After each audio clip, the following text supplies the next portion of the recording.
A tomato plant at the edge of a backyard. Its leaves have turned the color of old paper. The stems sag toward the ground. The flowers that opened last week have already closed for good. Most people see this and reach for the shovel. They pull the plant out, toss it on the compost heap, and tell themselves there was nothing to be done. But soil scientists who study the moment a plant starts to die have found something that changes everything. In almost every case, the plant is not finished.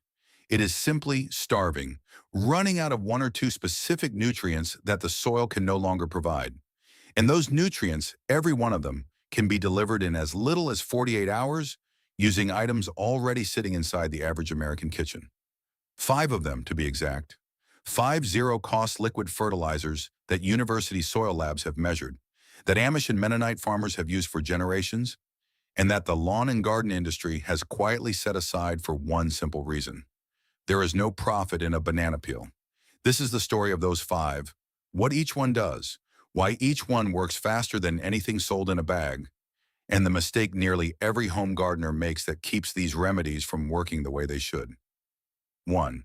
The golden elixir of onion peels. Here is a question worth asking before another onion skin gets dropped into the trash. Which part of the onion holds more potassium? The white bulb that goes into the soup, or the dry, papery brown skin that gets peeled off and thrown away?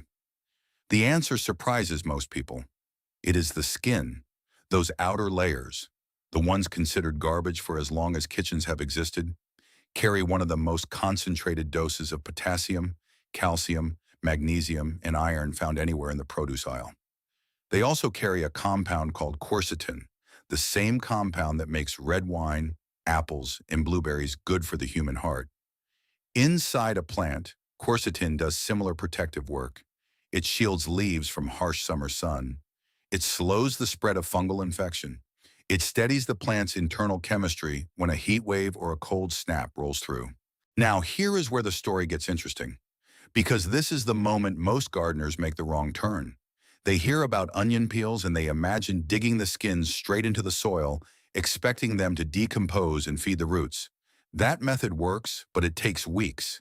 The nutrients stay locked inside the dry fibers, while the plant above continues to wilt. By the time the skins break down, the plant is already gone.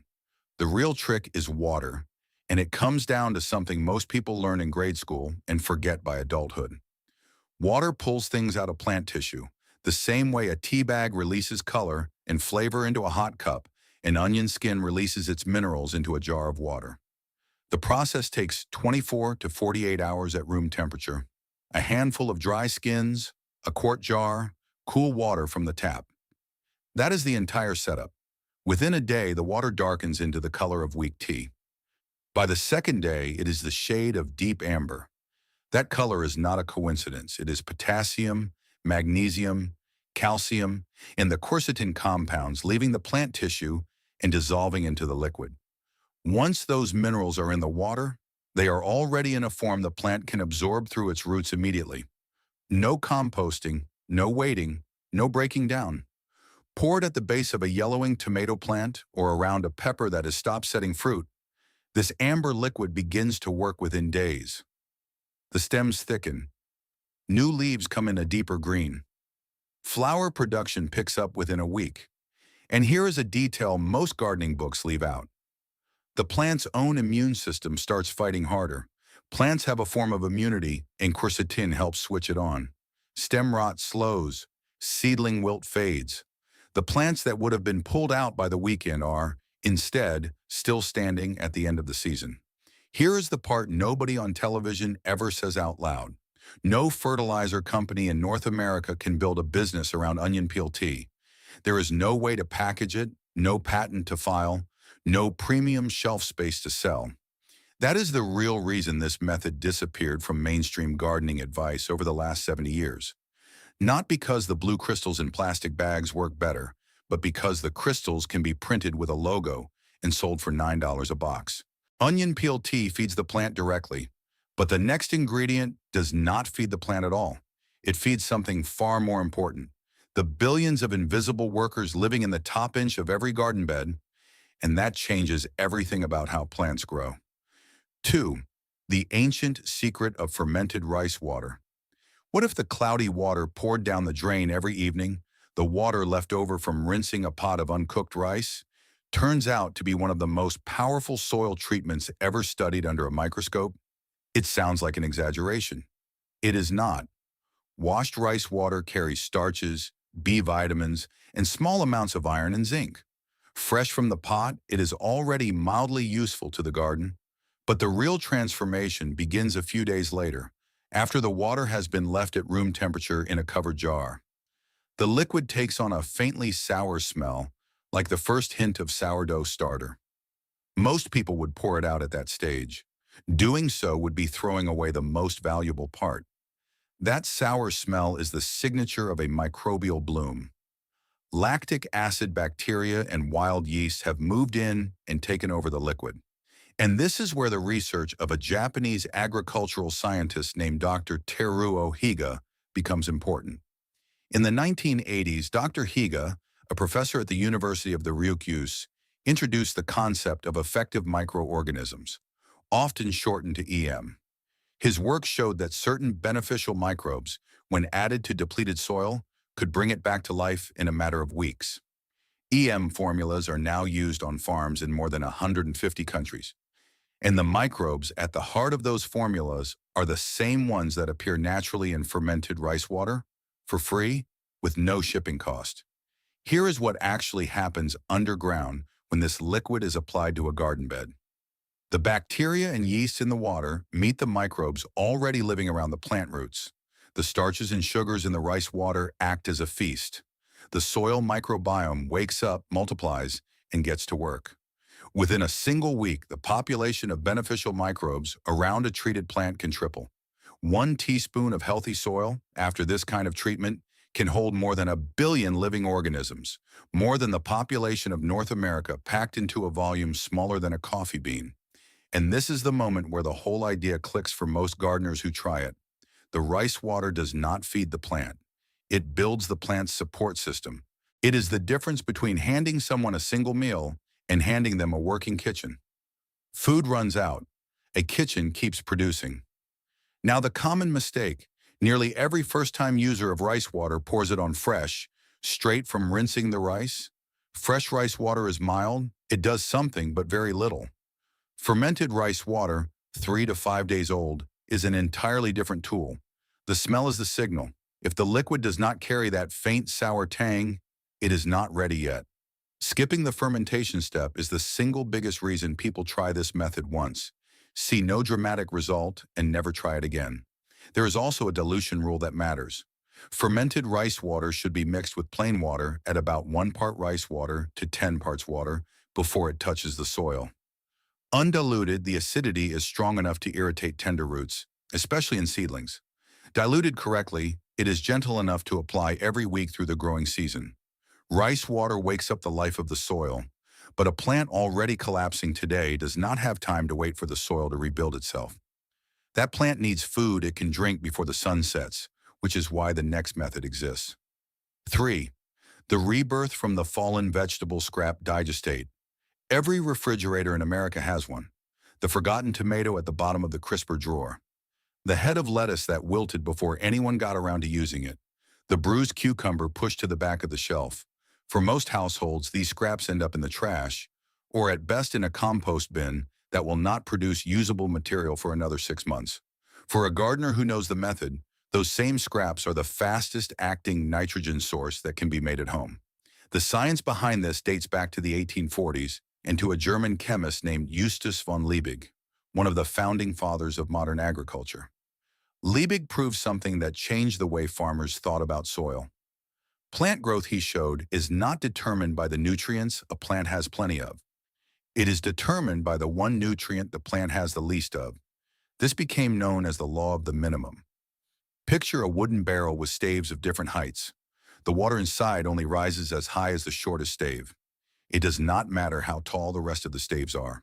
One short stave caps the whole barrel. Plants work the same way. If a tomato has generous potassium and plenty of phosphorus, but not quite enough nitrogen, its growth stops at the nitrogen line, no matter how rich the rest of the soil may be. And nitrogen, in nearly every American backyard garden, is the single most common missing stave. Green kitchen scraps carry what soil scientists call a low carbon to nitrogen ratio. In plain language, they are packed with nitrogen compared to their fiber content. Overripe tomatoes, soft peppers, wilted spinach, bruised kale, old cucumbers, all of them are nitrogen in disguise. When those scraps are crushed into a 5-gallon bucket, covered with water, weighted down with a plate to keep them submerged and left to ferment for about 2 weeks, something remarkable happens. Bacteria in the water break the plant cells apart. The nitrogen locked inside the tissue gets released and pulled into the liquid. The process has a name: nitrogen mineralization. And in water, it happens far faster than it would in a compost pile. The finished liquid is not pretty. It is dark, cloudy, and strong-smelling. The smell is the proof it is ready. Any gardener who has walked past a working compost tea barrel in late summer knows the scent: earthy, pungent, unmistakable.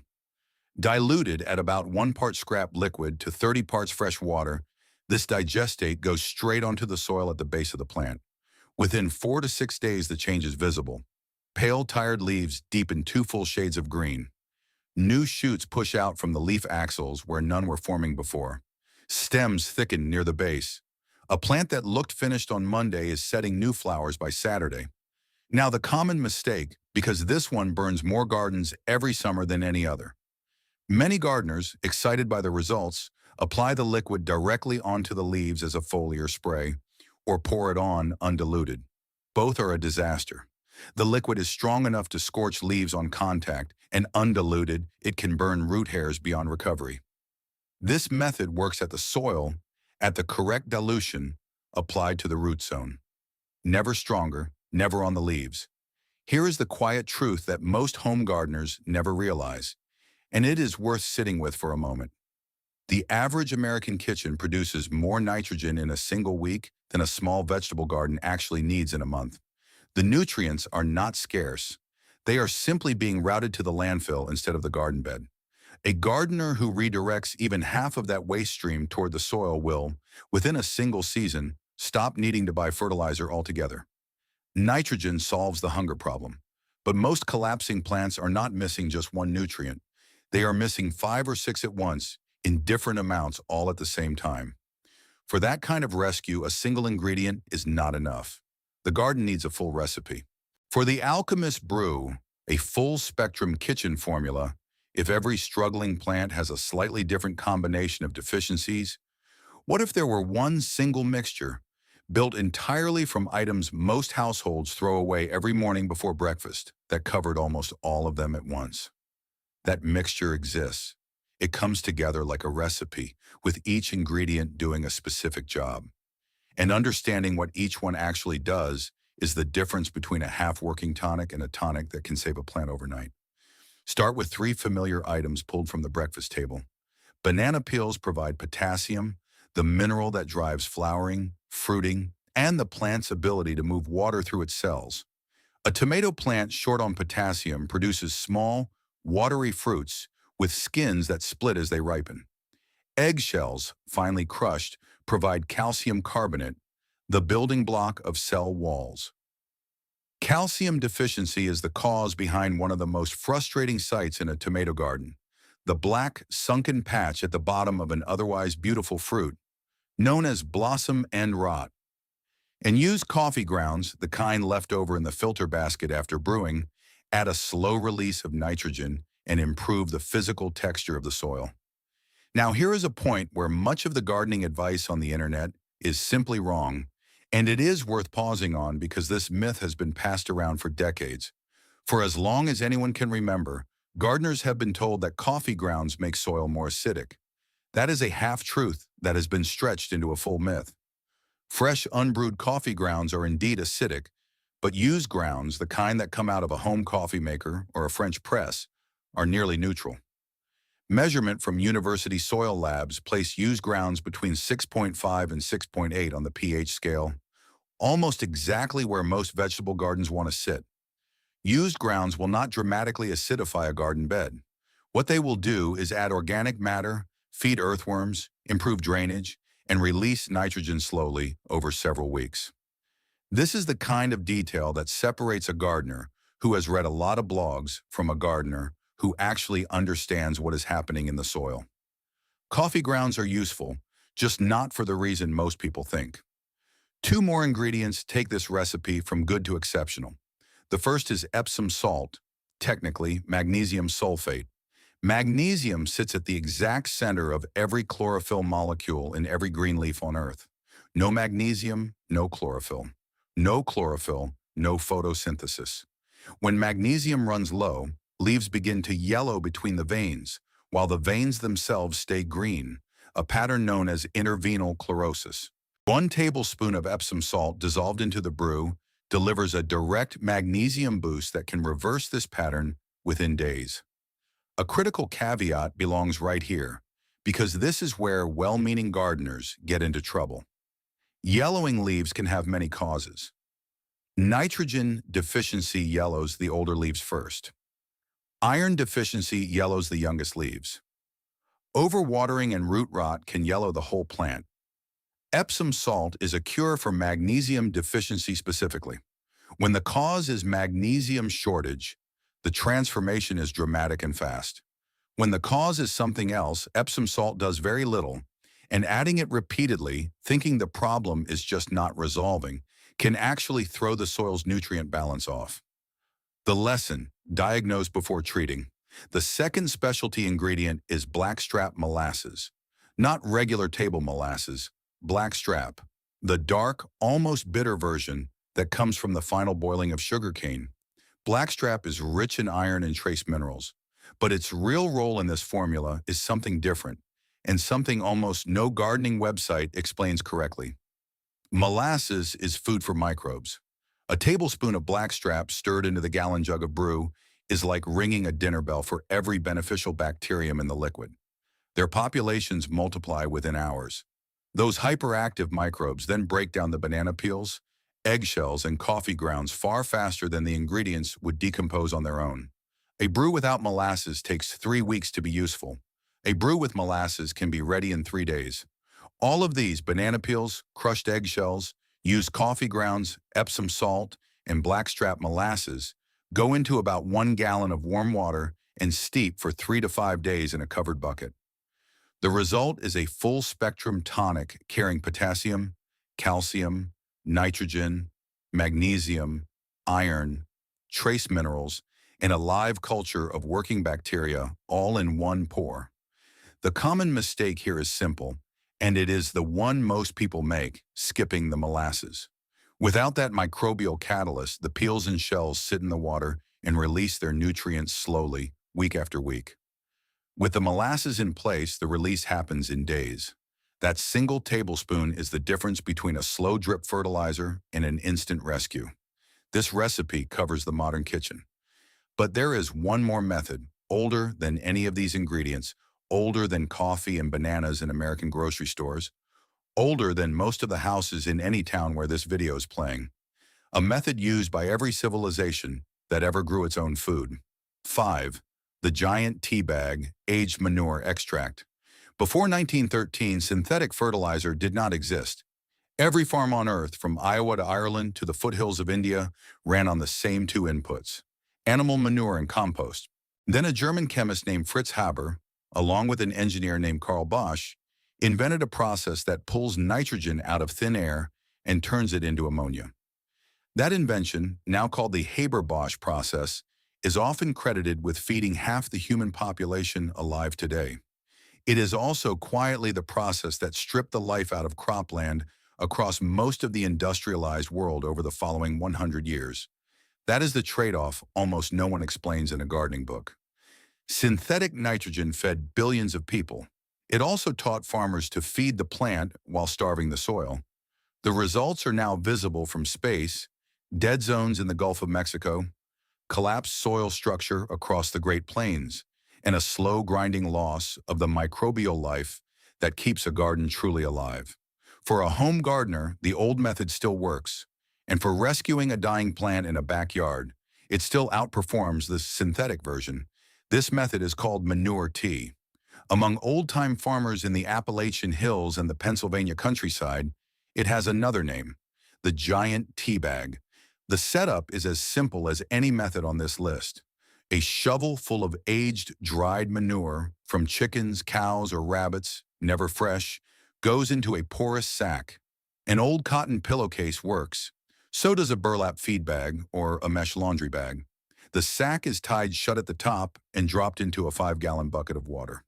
Over the next 3 to 5 days, the water slowly extracts the soluble nutrients, nitrogen, phosphorus, potassium, and a long list of trace minerals, leaving the solid matter safely inside the sack, where it will not burn the garden and will not carry weed seeds into the beds. Each kind of manure brings a different profile, and choosing the right one matters more than most people realize.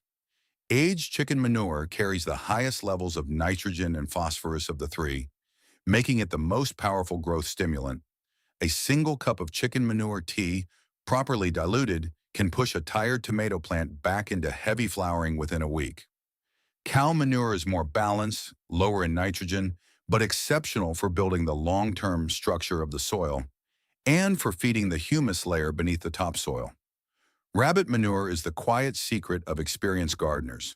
It is the only common manure that can be applied raw to a garden without burning roots, because the nitrogen is already in a mild form. Rabbit-based tea is the gentlest option and the safest for young seedlings. Here is the mistake that kills more manure tea gardens than any other single factor: using fresh manure. Fresh droppings from any animal carry too much ammonia. They also carry weed seeds and pathogens from whatever the animal was eating that week. A single bucket of fresh manure applied too generously can scorch an entire row of seedlings within 48 hours. The manure must be aged, ideally for 6 months to a year, before it ever goes into the tea bag. There are no shortcuts on this step. Once the tea is brewed, dilution becomes the next critical decision. The finished liquid gets diluted down to the color of weak iced tea, roughly 1 part tea to 10 parts clean water, before a single drop touches the garden. That dilution ratio is not a guess. It is the line between a tonic that heals and a tonic that burns. Applied at the right strength, a single cup poured at the root zone of a tomato plant can keep that plant thriving for a full week, sometimes longer. There is one more detail worth knowing, because old-time farmers swear by it and modern soil science now backs it up. Manure tea is most effective when applied in the cool hours, early morning, or the last hour before sunset. In the heat of midday, much of the nitrogen evaporates before the roots can absorb it. In the cool of evening, the soil holds on to the nutrients and the plant drinks at its own pace overnight. The final result is a fertilizer that combines every essential nutrient a plant needs with the living microbes that help the plant actually use those nutrients. It is the full ecosystem in a single bucket, and it costs nothing beyond what the animals have already provided for free. 5 fertilizers, 5 methods, every one of them already in the kitchen, the garden, or the shed. Conclusion: 5 liquids: onion peel elixir, fermented rice water, vegetable scrap digestate, the kitchen cocktail, aged manure tea. Each one solves a different problem. Each one costs nothing. Each one begins to work within a week, and in some cases inside of 2 days. What ties all 5 together is the principle beneath them. The things most often called waste in a modern kitchen are, in almost every case, the exact inputs a garden needs to come back to life. The gardener who understands this has access to a supply of fertilizer that will never run out, never raise its price, and never carry a warning label. The garden, in return, asks only that its keeper pay attention and remember how the old methods worked. The next time a tomato plant starts to yellow, or a pepper stops setting fruit, or a proud old zucchini begins to fade, pause before reaching for the shovel. The cure is very likely already sitting in the trash can. If any of these 5 rings true, leave a note below about which one will be tried first. Share this video with a fellow gardener who has been losing more plants than they have been saving, and keep the old knowledge alive, because every kitchen that turns its scraps back into the soil is one more small piece of something worth holding on to. Happy gardening. If this story changed the way you look at the waste in your kitchen, please subscribe and like the channel. We are unearthing the history they tried to bury. Plant the future. The next treasure will be opened soon.